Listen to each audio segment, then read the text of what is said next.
राष्ट्र सर्वप्रथम, राष्ट्र सर्वप्रथम, राष्ट्र सर्वप्रथम, राष्ट्र सर्वप्रथम।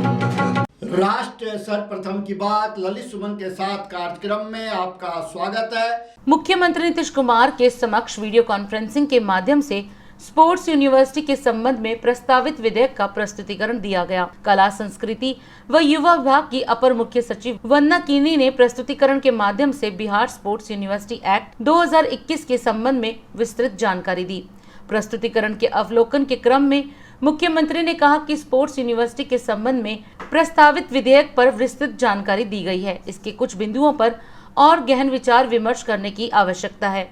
उन्होंने संबंधित पदाधिकारियों को निर्देश दिया कि शीघ्र ही इस पर गहन विचार विमर्श एवं स्थल भ्रमण कर पुनः प्रस्तुत किया जाए। उन्होंने कहा कि जब से हम लोगों को काम करने का मौका मिला है, विकास के कई कार्य करने के साथ साथ खेलों को प्रोत्साहित करने के लिए भी कई कदम उठाए गए हैं। राजगीर में अंतर्राष्ट्रीय स्तर का क्रिकेट स्टेडियम बनाया जा रहा है। राजगीर में स्पोर्ट्स एकेडमी का निर्माण कराया जा रहा है, जहां खेलों में अभिरुचि रखने वाले छात्रों को प्रशिक्षित किया जाएगा और स्पोर्ट्स के विभिन्न आयामों की जानकारी दी जाएगी। स्पोर्ट्स यूनिवर्सिटी स्थापित हो जाने से राज्य में खेलों को काफी बढ़ावा मिलेगा और छात्रों को बेहतर प्रशिक्षण दिया जा सकेगा। मुख्यमंत्री ने कहा कि स्पोर्ट्स यूनिवर्सिटी में नामांकन में न्यूनतम 1/3 सीट छात्राओं के लिए आरक्षित की जाए। इससे स्पोर्ट्स की तरफ छात्राएं और अधिक प्रेरित होंगी और उनकी संख्या भी बढ़ेगी। तो वहीं मुख्यमंत्री नीतीश कुमार ने बुधवार को राज्य में कृषि संबंधी जानकारी दी। मुख्यमंत्री ने कहा कि इस वर्ष 35.58 लाख मीट्रिक टन धान की रिकॉर्ड अधिप्राप्ति की गई और किसानों को 6,736 करोड़ रुपए का भुगतान किया जा चुका है। नीतीश कुमार ने बुधवार को ट्वीट कर कहा कि बिहार में धान व गेहूं के विकेंद्रीकृत अधिप्राप्ति से किसानों को न्यूनतम समर्थन मूल्य का लाभ मिला है। इस वर्ष 35.58 लाख मीट्रिक टन धान की अधिप्राप्ति की गई। मुख्यमंत्री ने ट्वीट कर कहा कि पहले बिहार में गेहूं की खरीद नाम मात्र की होती थी। 12 जून की समीक्षा बैठक के बाद लगा कि 15 जून 2021 तक 3.5 लाख मीट्रिक टन गेहूं की अधिप्राप्ति हो जाएगी, परंतु ये हर्ष का विषय है कि 15 जून 2021 के अंतिम आंकड़ों के अनुसार 4,56,000 मीट्रिक टन गेहूं की रिकॉर्ड खरीद की गई है। मुख्यमंत्री ने कहा कि ये उत्साहवर्धक उपलब्धि है। अगले वर्ष धान और गेहूं की और अधिक खरीद की जाएगी, जिससे अधिक से अधिक किसानों को उनकी उपज का उचित मूल्य दिलाया जा सके। राजधानी दिल्ली में कोरोना की दूसरी लहर में ऑक्सीजन की कमी से जान गंवाने वालों को दिल्ली सरकार ने 5-5 लाख रुपए की आर्थिक सहायता देने की घोषणा की थी। इसी बात को लेकर दिल्ली के उप मुख्यमंत्री मनीष सिसोदिया ने प्रेस वार्ता कर कहा कि ऑक्सीजन की कमी से जान गंवाने वालों के लिए दिल्ली सरकार ने एक कमेटी बनाने का ऐलान किया था, पर केंद्र सरकार ने इसे खारिज कर दिया है। उप मुख्यमंत्री मनीष सिसोदिया ने केंद्र सरकार पर आरोप लगाते हुए कहा कि केंद्र सरकार क्यों राज्यों के कामों में बाधा डालने का काम करती है। हम सब जानते हैं कि कोविड की जो पिछली लहर रही, उसके दौरान काफ़ी केसेस बढ़े, हॉस्पिटल्स में पेशेंट्स की संख्या बढ़ी और ऑक्सीजन का काफ़ी संकट हुआ। ऑक्सीजन की दिल्ली में तो खैर कमी थी, आसपास के जो भी स्टेशंस थे उनकी ऑक्सीजन डाइवर्ट कर दी गई थी, तो काफ़ी कुछ क्राइसिस हुआ, बहुत सारे SOS जनरेट हुए, हॉस्पिटल्स परेशान रहे, पेशेंट्स परेशान रहे। इस बीच में कुछ मौत की खबरें भी आई। ये भी खबरें पता चली कि कुछ हॉस्पिटल्स में ऑक्सीजन की कमी की वजह से डेथ हुई। तो इन सब मामलों को ठीक से हैंडल करते हुए दिल्ली सरकार ने ऐलान किया कि अगर किसी हॉस्पिटल में ऑक्सीजन की कमी की वजह से डेथ हुई है किसी पेशेंट्स की, तो सरकार उसके परिवार को मुआवजा देगी। 5 लाख रुपए का मुआवजा देने का सरकार ने ऐलान किया था। इस बारे में कोर्ट के आदेश भी हुए और कोर्ट के आदेश पर दिल्ली सरकार ने एक हेल्थ एक्सपर्ट्स की कमेटी बनाई, मेडिकल एक्सपर्ट्स की कमेटी बनाई, जो इस बात की पुष्टि करेंगे कि यस, ये डेथ ऑक्सीजन की कमी की वजह से हुई।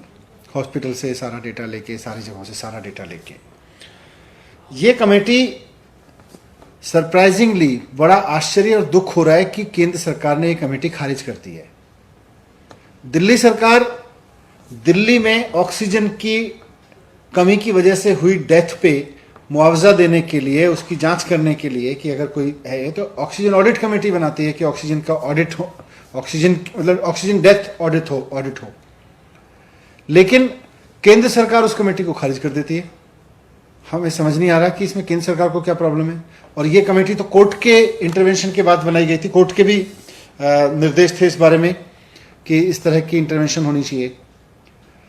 मुझे समझ नहीं आ रहा कि केंद्र सरकार क्यों बार बार इस तरह के काम करती है कि कोई भी राज्य सरकार कुछ अच्छा करने की कोशिश करती है, कुछ बेहतर करने की कोशिश करती है तो केवल और केवल उसमें टांग अड़ाने का काम करती है केंद्र सरकार।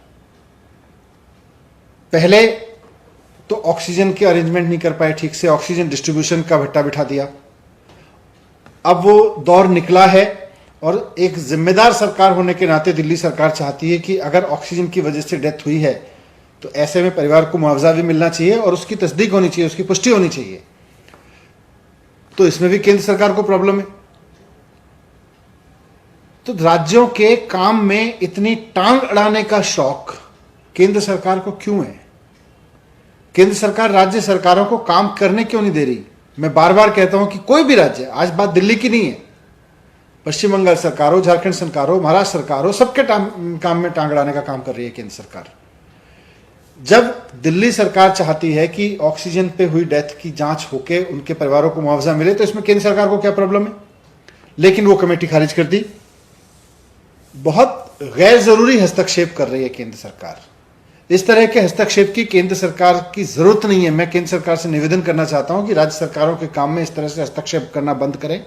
कोई राज्य सरकार अगर अपने राज्य के लोगों को मुआवजा देना चाहती है इस लॉस पे कि उनके परिवार के किसी व्यक्ति की मौत कोविड की वजह से, ऑक्सीजन की कमी की वजह से हुई हॉस्पिटल में, तो केंद्र सरकार को इसमें क्या प्रॉब्लम हो रही है? जनता चाहती है कि उनकी चुनी हुई सरकार उनके लिए कुछ करे।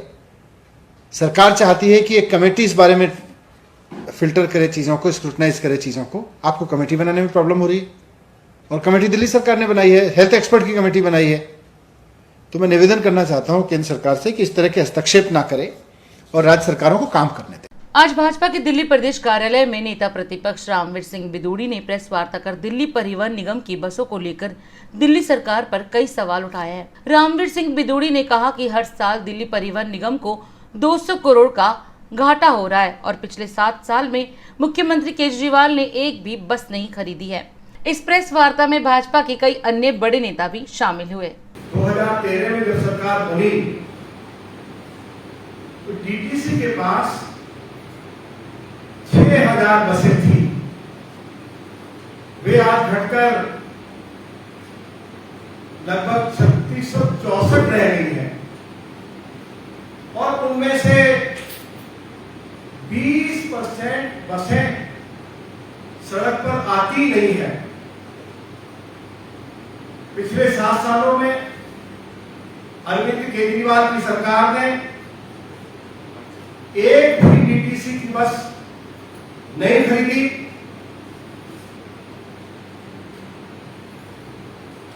इसके अलावा डीटीसी का जो घाटा है वह आज लगभग 200 करोड़ रुपया साल का है। 25,000 करोड़ रुपए डीटीसी ने दिल्ली सरकार से कर्जा लिया। सितंबर 2021 में जो अभी डीटीसी के पास बसें हैं इनको 10 साल हो जाएंगे और 2 साल पहले डीटीसी के चेयरमैन ने केजरीवाल सरकार को लिखा था कि 2 साल के बाद ये डीटीसी की बसें हम सड़क पर नहीं उतार पाएंगे, सुरक्षा के हिसाब से ठीक नहीं है। अरविंद केजरीवाल की जब सरकार आई तो अरविंद केजरीवाल ने ये घोषणा की थी कि हम 5000 डीटीसी की बसें खरीदने जा रहे हैं। यह घोषणा अरविंद केजरीवाल ने की। एक बस नहीं खरीदी गई। 2020 में अरविंद केजरीवाल ने कहा कि हम 11,000 डीटीसी की बसें खरीदेंगे। खरीदी गई। और 2010 में जो सर्वे हुआ तो सर्वे में ये रिपोर्ट आई 2010 में कि दिल्ली को 10,000 डीटीसी की बसों की आवश्यकता है और अब तो 15,000 डीटीसी की बसों की आवश्यकता है। तो मैं आज इस प्रेस कॉन्फ्रेंस के माध्यम से दिल्ली के मुख्यमंत्री से पूछना चाहता हूं कि आपने 7 साल में एक भी डीटीसी की बस नहीं खरीदी। हर साल डीटीसी को 200 करोड़ रुपए का घाटा हो रहा है। 25,000 करोड़ रुपया डीटीसी ने दिल्ली सरकार से कर्जा लिया है। कोई कर्मचारी भर्ती नहीं हुआ, जो कर्मचारी है वो रेगुलराइज नहीं किया। दिल्ली में कोई डीटीसी का कोई नया डिपो नहीं बना। आखिर बताए अरविंद केजरीवाल कि पिछले 6-7 सालों में जो आपने डीटीसी को 25,000 करोड़ रुपया दिया है वो पैसा कहां गया है? दिल्ली की जनता के साथ अरविंद केजरीवाल ने जो आपराधिक लापरवाही की है उसका जवाब अरविंद केजरीवाल को देना पड़ेगा। ये भ्रष्टाचार का मामला है बस का खरीद का, और जिसको लेकर के आज हमने कुछ सवाल खड़े किए हैं, सरकार से पूछे हैं कि सरकार इनका जवाब दे और तुरंत इस पूरे मामले पर स्थिति स्पष्ट करे और एसीबी की जो फाइल है वो तुरंत भेजी जाए और सीबीआई से जांच हो। बस मेंटेनेंस पे जो 90 लाख रुपए हर रोज़ 10 साल तक दिए जाएंगे कंपनी को सरकारी खजाने से, जबकि बस भी उनकी नहीं है, पेट्रोल डीजल भी उनका नहीं है, ड्राइवर भी उनका नहीं है, कंडक्टर भी उनका नहीं है और डिपो भी उनकी नहीं है। तो सारे खर्चे सरकार के हैं। उनको 90 लाख रुपए किस चीज़ के दिए जा रहे हैं ये नहीं समझ में आ रहा। राष्ट्र सर्वप्रथम की बात ललित सुमन के साथ कार्यक्रम में। अभी समय है एक ब्रेक का, हम अभी चलते हैं ब्रेक पर। 22 वर्षों से प्रकाशित मदर इंडिया पत्रिका, पढ़ते रहे देश दुनिया की खबरों के लिए।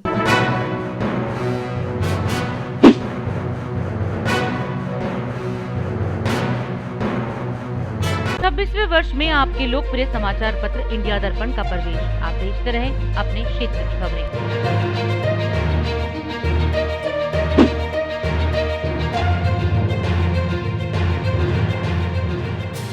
राष्ट्र सर्वप्रथम की बात ललित सुमन के साथ कार्यक्रम में। ब्रेक के बाद आपका फिर से एक बार स्वागत है। राजधानी दिल्ली को अपने तीनों नगर निगम के लिए नए मेयर मिल गए हैं। बुधवार को निर्विरोध महापौर, उप महापौर व स्थायी समिति के सदस्यों का चुनाव हुआ, जिसके बाद पूर्वी दिल्ली नगर निगम में श्याम सुंदर अग्रवाल, उत्तरी दिल्ली नगर निगम में सरदार राजा इकबाल सिंह व दक्षिणी दिल्ली नगर निगम में मुकेश सूर्यान निर्विरोध निर्वाचित हुए। तो वहीं उप महापौर के तौर पर उत्तरी दिल्ली नगर निगम में अर्चना, पूर्वी दिल्ली नगर निगम में किरण वैद और दक्षिणी दिल्ली नगर निगम में पवन शर्मा ने कार्यभार संभाला। और इसके साथ साथ ही एमसीडी के स्थायी समिति के सदस्यों का भी चुनाव हुआ। उत्तरी और पूर्वी दिल्ली नगर निगम की स्थायी समिति के लिए बीजेपी के 2-2 और आम आदमी पार्टी के 1-1 सदस्य निर्विरोध निर्वाचित हुए। वहीं दक्षिणी दिल्ली नगर निगम की स्थायी समिति के लिए 2 सदस्य बीजेपी और 1 सदस्य कांग्रेस से चुने गए। राष्ट्र सर्वप्रथम की टीम से बातचीत के दौरान उत्तरी दिल्ली नगर निगम के नवनिर्वाचित मेयर राजा इकबाल सिंह ने कहा कि हमारा प्रयास रहेगा कि हम नगर निगम के कर्मचारियों को उनका वेतन जल्द से जल्द मुहैया करवा सकें। आज की डेट में कोरोना बहुत ज़्यादा फैल रहा है। हेल्थ है, साफ़ सफाई है, एजुकेशन है। इसके अलावा जो हमारे पुराने प्रोजेक्ट चल रहे हैं हम कोशिश करेंगे कि समय से उसको ख़त्म करें और इसके अलावा दिल्ली नगर निगम की जनता की जो भी सेवा हो सके हम करें। वित्तीय स्थिति बहुत खराब है निगम की और 3 महीने की वेतन नहीं मिल रहा है और काफ़ी समय से ये हालात बने हुए हैं। तो आप क्या ये आश्वस्त कर सकते हैं कि एक भी महीने की सैलरी आपके कार्यकाल में बकाया नहीं रहेगी? सभी अधिकारियों के साथ बात करेंगे, हम बैठेंगे, विचारेंगे और कोशिश करेंगे सबको जल्दी से जल्दी सैलरी दी जाए। चुनौती हमारी यहाँ है कि हमारे जो स्टेट से जो पैसा आना चाहिए वो नहीं आ रहा, जिसकी वजह से सैलरी हम नहीं दे पाए। हम कोशिश करेंगे कि स्टेट गवर्नमेंट से भी रिक्वेस्ट करेंगे और जो हम कर सके पूरी कोशिश। जो हमारे रेवेन्यू सोर्सेज हैं उसको हम कोशिश करेंगे इनकम जनरेट हो, क्योंकि यहाँ मुद्दा करप्शन का नहीं है, यहाँ मुद्दा कि जो हमारी आर्थिक स्थिति ख़राब है, जो हमें दिल्ली सरकार से पैसा आना वो नहीं आ रहा। तो हम कोशिश करेंगे रेवेन्यू ठीक करेंगे जितने हमारे कर्मचारी अधिकारी उनको समय से वेतन देंगे, और क्योंकि अगर स्टेट से हम रिक्वेस्ट करेंगे कि जो उनका ड्यूज़ बनता है उनको देना चाहिए, और सब मिलकर जनता की सेवा। देखो, डेमोक्रेसी में आपको बात करनी पड़ेगी, जो डेमोक्रेटिक सिस्टम है हमें उसको ही फॉलो करना पड़ेगा। पहले भी हमारी टीम करती रही, हम आगे भी कोशिश करेंगे। लोकतंत्र में जनता की सरकार होती है, तो जो लोकतंत्र में जो भी हमें काम करना पड़ेगा, रिक्वेस्ट करनी पड़ेगी, रिक्वेस्ट करेंगे। अगर सड़क पे जाना पड़ेगा तो हम जनता के बीच में भी जाएंगे। मैं बहुत धन्यवाद करता हूँ, थैंकफुल हूँ कि मेरे जैसे साधारण निगम पार्षद को उन्होंने सेवा करने का मौका दिया। मैं पार्टी की लीडरशिप को पुनः विश्वास दिलाता हूँ कि मैं अपनी तरफ से मेहनत करके उनकी आशाओं पर खरा उतरूँगा। प्रधानमंत्री नरेंद्र मोदी जी का सबका साथ सबका विकास, मैं उसी रास्ते का अनुकरण करने की कोशिश करूंगा। और स्वच्छ भारत के, क्योंकि हमारे पास सैनिटेशन है, हम कोशिश करेंगे कि दिल्ली को हरा भरा और स्वच्छ रखें। हम कोशिश करेंगे कि जो अपना हेल्थ का इंफ्रास्ट्रक्चर है उसको और बढ़िया से करें। और क्योंकि हमारे जो मेडिकल स्टाफ ने भी बहुत पीड़ा झेली, एक बहुत स्ट्रेस में थे, अब हम मोटिवेट करेंगे अपना पैरामेडिकल नर्सेज और हेल्थ के जो डॉक्टर्स हैं। और हॉस्पिटल में भी हमने कुछ बेड्स बढ़ा दिए थे अपने, तो उसको मेंटेन करेंगे कि जनता के लिए किसी तरह की परेशानी ना हो। क्योंकि जो तीसरी वेव की हम तैयारी कर रहे हैं और हमने अपने बेड्स भी बढ़ा दिए हैं। अब हमारे डॉक्टर्स को अच्छा एक्सपीरियंस भी हो गया, अब हम किसी तरह की हर तरह की बीमारी झेलने के लायक बन गए। मैं पार्टी के शीर्ष नेतृत्व का और हमारे माननीय प्रदेश अध्यक्ष जी का और पश्चिमी दिल्ली के लोकप्रिय सांसद भाई परवेश वर्मा साहिब जी का दिल की गहराइयों से हार्दिक अभिनंदन और स्वागत करता हूं, और उनको पूर्ण विश्वास दिलाता हूं कि मुझ जैसे सामान्य से कार्यकर्ता को जो एसडीएमसी का उप महापौर बनाया है, पूरी एसडीएमसी को और भारतीय जनता पार्टी का सिर गर्व से ऊंचा उठाएंगे और एसडीएमसी को नई ऊंचाइयों पे लेके जाएंगे। प्रधानमंत्री जी पूरे देश में, क्या पूरे वर्ल्ड में बहुत अच्छा कार्य कर रहे हैं, इस चीज़ से कोई भी छानी नहीं है। हम माननीय प्रधानमंत्री जी के नेतृत्व में दिल्ली को, एसडीएमसी को और स्वच्छ बनाएंगे, और जो भी एसडीएमसी के कार्य हैं उनको पूरा करके हम दिल्ली में एक मिसाल कायम करेंगे। पूरी एडमिन विंग और हम सब मिलके, जो हमारे मेयर साहब हैं, मैं deputy mayor, standing committee chairman, deputy standing 500 आदमी नेता सदन के साथ बैठ के एसडीएमसी का अच्छा कार्य कैसे कर सकती है, जनता की सुविधाओं को और उनके घर घर तक कैसे पहुंचाया जा सकता है, हम सब इस पर बैठ के चर्चा करके और जनता को जो अच्छी से अच्छी सुविधाएं दे सकते हैं, हम वो सारे कार्य अधिकारियों के साथ और हमारे जो ऊपर नेतृत्व इनके साथ बैठ के ये सारे कार्य हम करेंगे। देखो, कोविड में आपने देख लिया होगा, भारतीय जनता पार्टी का प्रत्येक कार्यकर्ता ग्राउंड पे रहा है, चाहे वो हमारे देश के प्रधानमंत्री जी हों, चाहे राष्ट्रीय अध्यक्ष जी हों, चाहे भारतीय जनता पार्टी दिल्ली प्रदेश के अध्यक्ष जी हों, चाहे हमारे सांसद जी हों। जब ऑक्सीजन की कमी खल रही थी तब भी हमारे पश्चिमी दिल्ली के लोकप्रिय सांसद ने 200 से 250 कंसंट्रेटर मशीनें पूरी दिल्ली में प्रत्येक वार्ड में हर कार्यकर्ता को दी थी, और ऑक्सीजन सिलेंडर भी उन्होंने अवेलेबल कराए थे। तो अभी अगर कोविड की तीसरी लहर भी आती है तो हमने उसकी पूरी तैयारी कर रहे हैं। दक्षिणी दिल्ली नगर निगम प्रत्येक घर को, प्रत्येक गली को सैनिटाइजर करने का पूरा कार्य कर रहा है। हम वाटर टैंकरों से भी सैनिटाइजर करा रहे हैं, और डेंगू चिकनगुनिया के भी हम दवाई हर गली में छिड़काव कर रहे हैं।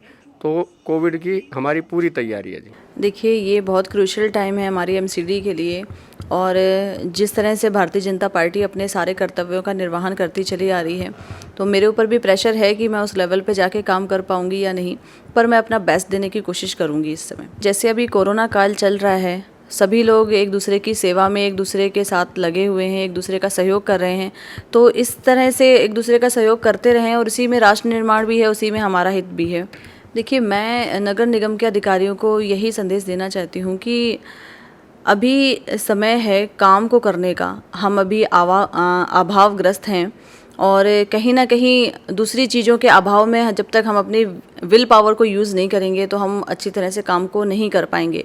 तो इस समय सब अपनी विल पावर भी लगाएं, साथ में एमसीडी को मजबूत करने की कोशिश करें और एक दूसरे का सहयोग करते हुए आगे बढ़ें। देखिए, पिछली बार सभी लोगों ने कोरोना महामारी को बहुत सीरियस लिया था और कैजुअलिटीज़ कम हुई थी। इस बार कहीं ना कहीं किसान आंदोलन या दूसरी चीज़ों ने, या लोगों ने ये भी कई लोगों को मैंने कहते हुए सुना कि कोरोना कुछ नहीं है, हमें कुछ नहीं होगा। तो उसका रिज़ल्ट ये है कि इस बार कैजुअलिटीज़ बहुत ज़्यादा हैं।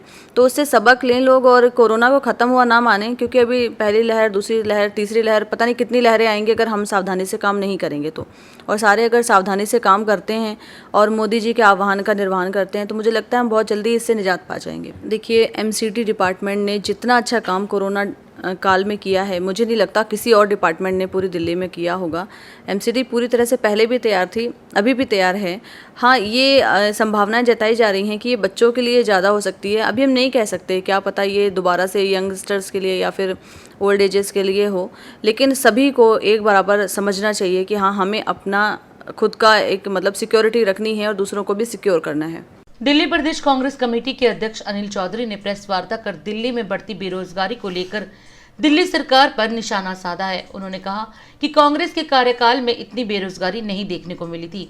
इस प्रेस वार्ता में अनिल चौधरी के साथ दिल्ली प्रदेश महिला कांग्रेस कमेटी की अध्यक्षा अमृता धवन और कांग्रेस पार्टी के अन्य नेता भी मौजूद रहे। कोविड-19 की वजह से जहां लोगों ने अपनी जान गंवाई है, ना केवल देश में और दिल्ली में भी, वहीं कोविड की वजह से देश के साथ साथ दिल्ली में भी काफ़ी बड़ी तादाद में लोगों ने अपने रोजगार खोए। काफ़ी तादाद में काम धंधे बंद होने की वजह से बहुत लोगों के रोजगार और नौकरियां भी चली गई। हर साल लाखों युवा अपनी पढ़ाई पूरी करके सरकार से जो उम्मीद रखता था कि मुझे रोजगार मिलेगा और मैं अपनी जीविका के लिए आगे जीवन जीने के लिए मुझे सरकार रोजगार प्रदान करेगी, रोजगार तो छोड़े हम लोग, सरकार बनाने से पहले जो आज वर्तमान में राजनीतिक दल जो बैठे हुए हैं, जो कभी दिल्ली के लोगों से वादा करते नहीं थकते थे कि हमें मौका देंगे तो हम दिल्ली के युवाओं को रोजगार देंगे। सो आज का जो साथी जो विषय है वो बेरोजगारी है। और जैसे मैंने कहा कि देश के साथ दिल्ली के अंदर भी स्थिति बद से बदतर होती जा रही है। हालांकि बहुत सारे विषय हैं, स्वास्थ्य से जुड़े हुए मुद्दे हैं। आज दिल्ली की हम बात करें तो पिछले 75 वर्षों में जो बार बार भाजपा की सरकार या दिल्ली के बैठे मुख्यमंत्री केजरीवाल साहब जो जनता को बार बार 75 साल बार बार दोहराते हैं कि कुछ नहीं हुआ, तो मैं कहना चाहता हूं कि 75 साल में पहली बार बेरोजगारी की जो स्थिति है सबसे खराब। जितने बेरोजगार आज देश में हैं और दिल्ली में हैं, मैं खास तौर से दिल्ली की बात करना चाहता हूं क्योंकि दिल्ली के मुख्यमंत्री अरविंद केजरीवाल ने बड़े बड़े दावे किए। 75 वर्षों में सबसे ज़्यादा बुरी स्थिति आज दिल्ली के अंदर बेरोजगारी को लेकर के। और बताना चाहता हूं कि जो दिल्ली की स्थिति है बेरोजगारी में, देश से 4 गुना है। औसतन हम बात करें तो देश की बेरोजगारी से दिल्ली की बेरोजगारी 4 गुना ज़्यादा है। आज दिल्ली बेरोजगारी के मामले में देश के अंदर नंबर 1 शहर बन चुका है। नंबर 1। जितने बेरोजगार लोग दिल्ली में हैं शायद ही देश के दूसरे किसी प्रदेश में हो। और दिल्ली के मुख्यमंत्री बार बार ये दावा किया करते थे कि दिल्ली को एक नया शहर बनाएंगे, दिल्ली को हम विस्तृत शहर बनाएंगे। ये आंकड़े क्या दर्शाते हैं? जहां देश के अंदर 11.4% बेरोजगारी, वहीं दिल्ली के अंदर लगभग 45.6% की बेरोजगारी आज दिल्ली में। दिल्ली को बेरोजगारी में नंबर 1 लाके खड़ा कर दिया अरविंद केजरीवाल ने। अफसोस इस बात का है कि साथियों 2013 में जब पहली मर्तबा अरविंद केजरीवाल साहब चुनाव लड़ने आए थे, उन्होंने बड़े बड़े दावे किए थे अपने मैनिफेस्टो में बेरोजगारों को लेकर के, क्योंकि उनको मालूम था कि बेरोजगारी एक ऐसा विषय है जहां जनता को गुमराह किया जा सकता है। और उन्होंने गुमराह करने का वो काम भी किया कि लोगों को रोजगार देंगे। मैं अरविंद के मुख्यमंत्री बनने के बाद एक और आंकड़े आपके सामने प्रस्तुत कर रहा हूं। 2015 से लेकर के आज तक, या यूं कहें 2020 अगस्त का एक हम कोई आंकड़ा निकालें तो उसमें मात्र 440 लोगों को नौकरी, मैं ये कहूँ कि बेरोजगार लोगों को रोजगार मिल पाया है। ये मुख्यमंत्री बनने से पहले और मुख्यमंत्री बनने के बाद भी निरंतर ये वादा जारी रहा। और इस मैनिफेस्टो पे पॉइंट नंबर 45 में उन्होंने कहा है, क्रिएट 8 लाख जॉब, हेडलाइन में आप will create 8 lakh new job in the next 5 year. अगले 5 साल में 8 लाख जॉब देंगे, तो कहां है 8 लाख जॉब? जवाब दे अरविंद केजरीवाल। देश के कई राज्यों में मानसून ने दस्तक दे दी है, जिसके बाद कहीं हल्की तो कहीं भारी बारिश हो रही है और कई राज्यों में तो भारी बारिश के चलते बाढ़ जैसे आसार भी नजर आने लगे हैं। इसी क्रम में आज राजधानी दिल्ली में भी जमकर बारिश हुई। इस बारिश ने दिल्ली शहर के लोगों को राहत दी, तो वहीं इस बारिश से आसपास के गांवों के लोगों को भी सुकून मिला। यह नज़ारा देखिए महानगर दिल्ली शहर के खेतों का है और रात्रि बारिश के बाद भीषण गर्मी से लोगों को निजात मिल चुकी है और भीषण गर्मी ने लोगों को तबाह कर रखा था।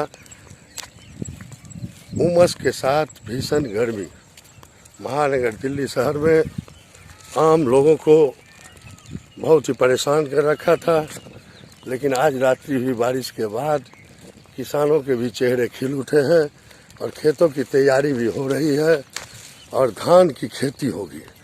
तो इस प्रकार से यह नज़ारा मैं महानगर दिल्ली शहर के अलीपुर बकोली ग्राम का दिखा रहा हूँ। आप स्वयं देखें, हरी भरी वादियाँ और ठंड का एहसास, काफ़ी लोग सुकून महसूस कर रहे हैं। और मौसम विभाग के वैज्ञानिकों के मुताबिक अभी कुछ दिन और बारिश होगी और इस प्रकार से बारिश के बाद महानगर दिल्ली का मौसम बिल्कुल ही सुहाना हो चुका है। और आप भी 2 गज की दूरी, मास्क है बहुत ज़रूरी, इस नियम का पालन कीजिए और अपने अपने घरों में ही रहिए, आवश्यक हो तभी बाहर निकलें।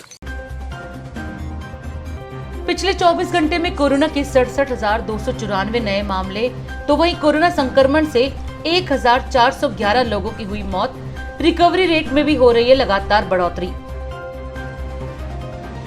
केंद्र सरकार ने सीबीएसई और आईसीएसई 12वीं के अंकों के फॉर्मूले की रिपोर्ट सुप्रीम कोर्ट को सौंपी। अब 12वीं कक्षा का रिजल्ट 10वीं, 11वीं और 12वीं के मिडिल एग्जाम्स के रिजल्ट के आधार पर जारी किया जाएगा। 31 जुलाई तक घोषित होंगे परिणाम। माइक्रो ब्लॉगिंग साइट ट्विटर पर सरकार ने तीखे किए तेवर। केंद्रीय मंत्री रविशंकर प्रसाद ने कहा कि कैपिटल हिल अमेरिका का गौरव है तो लाल किला भारत का। हम किसी भी प्लेटफॉर्म को बंद करने के पक्ष में नहीं, लेकिन कानून का तो पालन करना होगा। सीरम इंस्टीट्यूट ऑफ इंडिया बच्चों को लगाने के लिए नोवावैक्स वैक्सीन का क्लिनिकल ट्रायल कर सकती है शुरू। नोवावैक्स का मानना है कि ये टीका वायरस पर 90.4% तक है प्रभावी। बिहार राज्य में मानसून की शुरुआती बारिश में ही दिखने लगे बाढ़ के आसार। गंगा समेत कई नदियां खतरे के निशान से ऊपर। 11 जिलों में रेड अलर्ट, तो वहीं 13 जिलों में ऑरेंज अलर्ट जारी। चिराग पासवान को बेदखल कर चाचा पशुपति कुमार पारस बने लोक जनशक्ति पार्टी के नए अध्यक्ष। गुरुवार को राष्ट्रीय कार्यकारिणी की बैठक में पशुपति कुमार के निर्वाचन पर लगाई गई मोहर। राष्ट्रीय जांच एजेंसी ने पूर्व एनकाउंटर स्पेशलिस्ट प्रदीप शर्मा को मुंबई से किया गिरफ्तार। सचिन वाजे के संग एंटीलिया केस में शामिल होने का है आरोप। करीना कपूर खान की आने वाली फिल्म में उनके किरदार सीता को लेकर बड़ी मुश्किलें। बजरंग दल कार्यकर्ताओं ने नागपुर में एक्ट्रेस के खिलाफ जिला अधिकारी को सौंपा ज्ञापन। कहा अगर फिल्म बनी तो होगा कड़ा विरोध। टेस्ट मैचों में रुचि बढ़ाने के लिए पूर्व क्रिकेटर गौतम गंभीर ने दिया खास फॉर्मूला। गौतम गंभीर ने कहा टेस्ट मैचों में टॉस को खत्म कर मेहमान टीम को पारी तय करने का मिले अधिकार।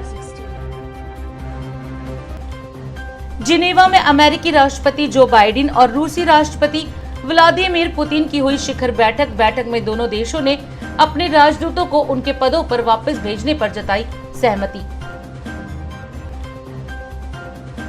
राष्ट्र सर्वप्रथम की बात ललित सुमन के साथ कार्यक्रम में हम आपसे आज विदा लेते हैं। राष्ट्र सर्वप्रथम, वंदे मातरम, जाग उठा है भारत। राष्ट्र सर्वप्रथम, राष्ट्र सर्वप्रथम, राष्ट्र सर्वप्रथम, राष्ट्र सर्वप्रथम।